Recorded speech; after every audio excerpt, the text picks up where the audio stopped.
Phulewadi ring रोडच्या जवळ अग्निशमन विभागाच्या एक ऑफिस आणि त्यांच्या कर्मचाऱ्यांच्या थांबण्यासाठी आपण 50 लाख रुपयाच्या प्रशासकीय मान्यता झालेले एक काम चालू होते आणि तिथे रात्री अपघात होऊन त्याच्यामध्ये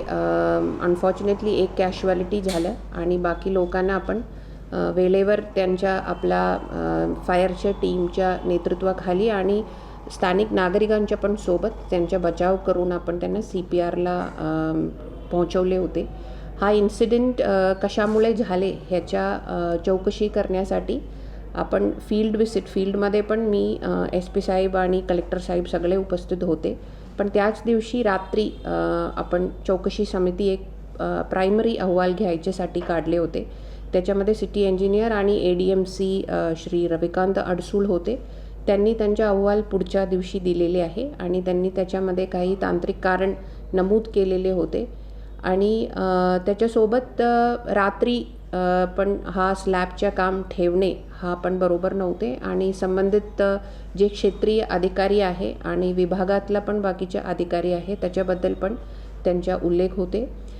रिपोर्टमध्ये. आता हा इन्सिडेंटच्या अजून थोडासा टेक्निकल डेप्थमध्ये जाऊन कशामुळे झालेले आहे हे कळणं इम्पॉर्टंट आहे आणि आपण शुक्रवारी महानगरपालिकेमध्ये झालेले सन्माननीय पालकमंत्री महोदयांच्या बैठकीमध्ये पण ह्याच्याबद्दल चर्चा झाली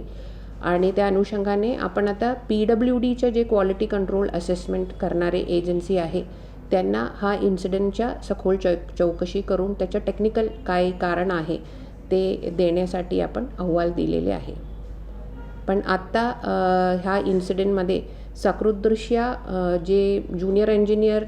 ज्यांच्या ज्युरिस्डिक्शनमध्ये हा काम होते त्यांना आपण सस्पेंड केलेले आहे आणि त्यांच्या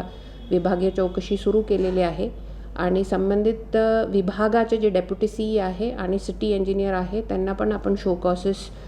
why should not departmental enquiry तुमच्या विरुद्ध काही सुरू करू नये म्हणून त्यांना नोटिसेस इश्यू केलेले आहे आणि त्यांच्या खुलासा प्राप्त झाल्यानंतर त्यांच्या पुढच्या कार्यवाही होणार.